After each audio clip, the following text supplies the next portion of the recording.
The price war of Cola और the monopoly of Cola. अगर आप कोला का नाम लेते हो तो आप सबको पता है कि हम यहाँ पे कोका कोला की ही बात कर रहे हैं। ये नाम जो मार्केट में इतना फेमस है और 200 से ज्यादा कंट्रीज में लिया जाता है, एक ऐसा नाम जो मार्केट सेगमेंट नहीं मार्केट इमोशन भी बन चुका है। आज की तारीख में कोका कोला एक ऐसा प्रोडक्ट है जो हर घर में यूज होता है और हर खुशी, हर सेलिब्रेशन और हर फेस्टिवल में कोका कोला के बिना कोई पार्टी नहीं होती है। लेकिन कोका कोला यहाँ तक पहुंचा कैसे और इतना फेमस हुआ कैसे? आइए आज हम कोका कोला के मार्केटिंग स्ट्रेटजीज पे बात करते हैं। देखिए, कोका कोला एक बहुत बड़ी कंपनी है, 200 से ज्यादा देशों में है, 150 साल से ज्यादा पुरानी है, बहुत बड़ा नेटवर्क है। अगर हम बात करें 261 बिलियन का नेटवर्क लेके चलती है ये। लेकिन कोका कोला कोई दूध की ढुली कंपनी नहीं है। इसने अपनी मार्केटिंग के अंदर बहुत सारी ऐसी चीजें करी है जो आप जानोगे ना तो आपको भी बड़ी हैरानी होगी। तो आइए बात करते हैं marketing strategy number 1। Coca Cola जब भी किसी भी देश में घुसता है तो सबसे पहले वहां का मार्केट सेगमेंट कैप्चर करता है। मार्केट सेगमेंट मतलब जहां जहां पे मेरा कॉम्पिटिटर बेच रहा है वहीं वहीं पे मैं बेचना शुरू करूं। और मार्केट में इतना सस्ता बेचने लगता है कि कॉम्पिटिटर मार्केट में टिक ही नहीं पाता और अल्टीमेटली वहां पे एक ही बेवरेज कंपनी बचती है, वो है Coca Cola. Point number 2, exclusivity. आपने देखा होगा बहुत सारी दुकानों पे कोका कोला का फ्रिज मिलता है आपको लगा हुआ। ये फ्रिज आपको जान के हैरानी होगी या पता भी होगा कि Coca Cola free of cost देता है और एक ही शर्त पे देता है कि जहां पे वो फ्रिज लगाएगा वहां पे कोई और कॉम्पिटिटर माल नहीं बेचेगा। Third point, price dominance. Coca Cola हमेशा जिस भी मार्केट में एंटर करता है, चाहे वो कोई सा भी देश हो, वहां पे इसने अलग ही प्राइस वॉर शुरू कर देता है। कोका कोला बिलीव रखता है कि अगर मैं अपने कॉम्पिटिटर को निकाल के बाहर फेंक दूं तो मेरी ही मोनोपोली चलेगी और इसमें प्राइस वॉर सबसे मेन एलिमेंट है जब तक इसका कॉम्पिटिटर हार मान के मार्केट से बाहर ना निकल जाए। Number 4, Coca Cola bottle management में भी बहुत अच्छा काम करता है। देखिए, 150 साल पुरानी कंपनी है। आपको याद होगा कि बचपन में कोका कोला कांच की बॉटल में मिलती थी।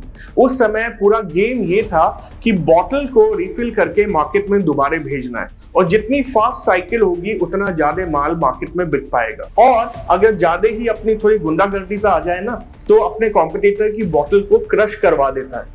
दुश्मन की बॉटल ही नहीं होगी तो रिफिल ही नहीं होगी और रिफिल नहीं होगी तो मार्केट सर्कुलेशन स्लो हो जाएगा और कोका कोला का बाय डिफॉल्ट ही ऊपर हो जाएगा।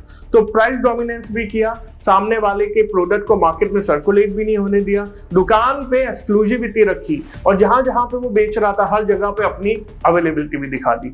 This is the main strategy of Coca Cola, जिस तरह से उसने मार्केट डोमिनेंस किया। कोका कोला के मार्केट कॉम्पिटिटर की अगर हम बात करें तो इसका एक ही नंबर 1 कॉम्पिटिटर है, वो है पेप्सी। जहां जहां कोका कोला होगा वहां वहां पेप्सी मिलेगा। जो जो कोका कोला बेच रहा होगा वो ही पेप्सी भी बेच रहा होगा। यहाँ पे कोका कोला ऑरेंज में फैंटा निकालता है तो वो मिरिंडा ले आता है। ये मैंगो में माजा लेके आते हैं तो वो स्लाइस बेचने लगता है।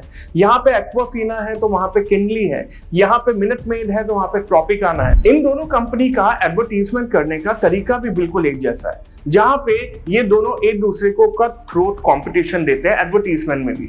जैसे पेप्सी ने लगाया we are on first floor, Coca Cola वहीं पे नीचे एडवर्टीजमेंट लगा देता है वी आर एवरीवेयर। एक कंपनी लगाती है कि we reach in your city, दूसरा लगाता है वी आर ऑलरेडी देयर। एक ऐड आपने देखा होगा, बच्चा आता है वेंडिंग मशीन में पैसे डालता है, 2 कैन निकालता है, फिर उस पे खड़े होकर दूसरी कंपनी का कैन निकाल लेता है और दोनों का कंपटीशन इतना नेक टू नेक चलता ही रहता है। जूस, वाटर एंड बेवरेज में इन दोनों का बिल्कुल नेक टू नेक कंपटीशन चलता है मार्केट में भाई। और ऐसे में इन दोनों की मार्केट में प्रेजेंस भी बहुत अच्छी है और मार्केट में बहुत ही अच्छे से डिस्ट्रीब्यूशन भी है। वैसे अगर हम इन दोनों के प्रॉफिट शेयरिंग या इनका मार्केट कैप देखें तो PepsiCo is a bigger company. PepsiCo का टर्न अराउंड कोका कोला के मुकाबले काफी ज्यादा है। लेकिन यहाँ पे गौर फरमाने वाली बात यह है, पेप्सी केवल बेवरेज नहीं बेचता है। आपने मार्केट में लेस, डोरिटोस और ब्रेकफास्ट में जो आप क्विकर ओट्स वगैरह खाते हो ना, ये सब भी पेप्सी को ही बेचता है।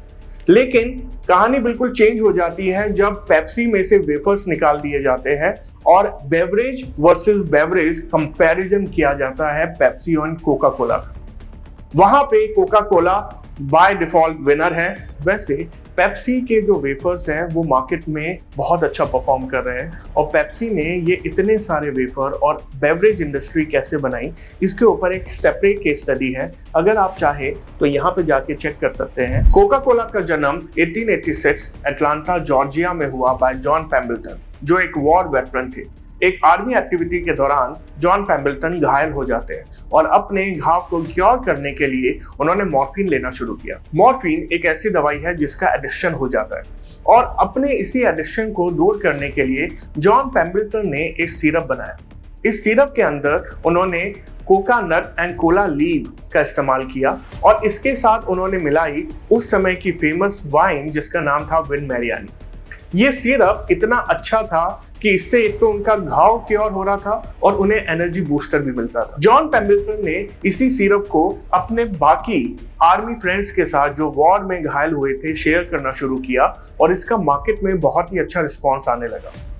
आगे चल के जॉन पेम्बल्टन ने इसके अंदर कुछ एक्सपेरिमेंट करे और एक दिन इसके अंदर कार्बोनेटेड वाटर मिलाया और यहाँ से जिस कोका कोला को हम जानते हैं उसका जन्म। कोका कोला आगे चल के बहुत ही ज्यादा फेमस होने लगा।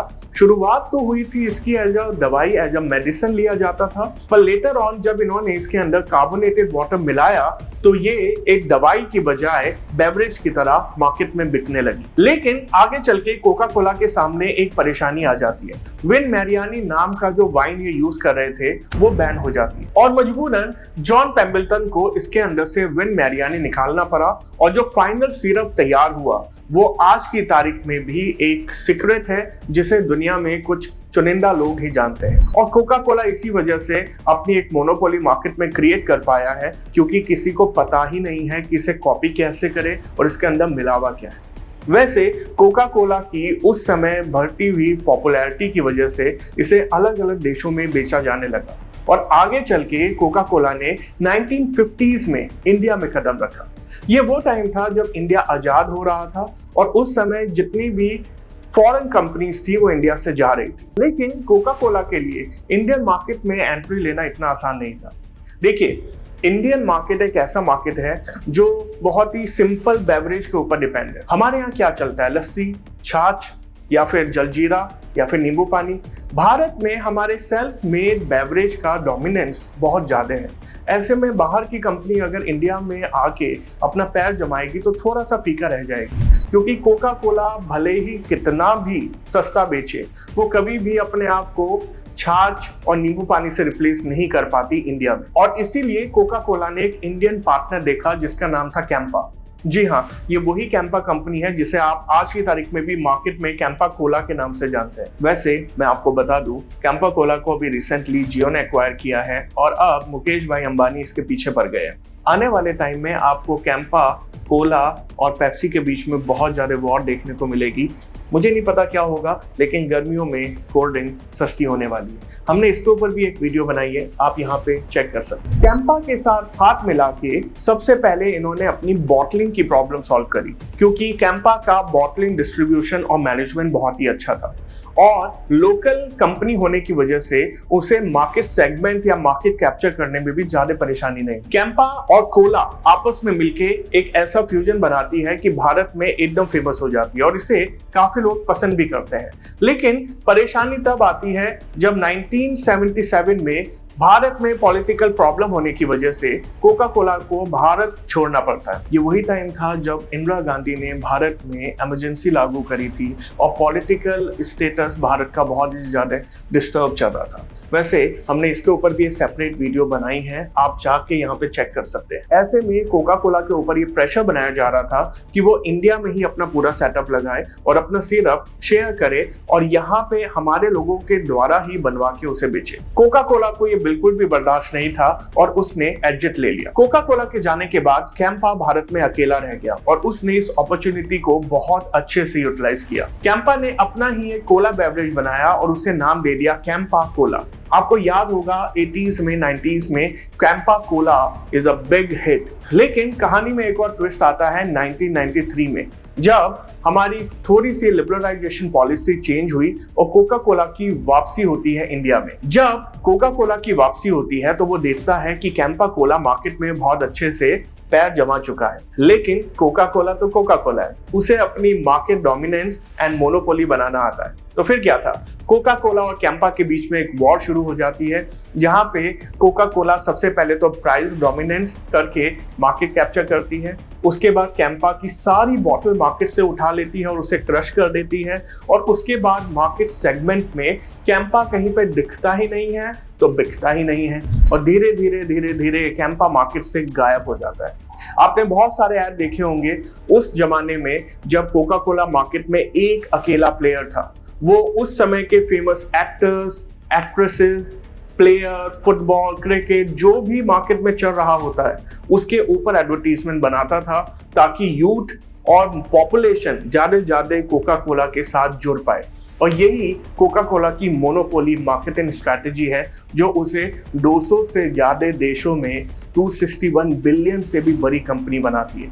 आज की तारीख में नाम खरीदने भी जाओगे तो भी बहुत महंगा है। और कोका कोला की इस मोनोपोली मार्केटिंग स्ट्रैटेजीज पे आपको बहुत सारी चीजें सीखनी चाहिए कि अगर मार्केट में अपने कॉम्पिटिटर को जगह दे दी तो आपकी जगह मार्केट में नहीं रहेगी। That's all for the day. आज के लिए इतना ही। मिलते हैं किसी और वीडियो में कुछ और नई मार्केटिंग स्ट्रैटेजीज के साथ। तब तक के लिए गुड बाय।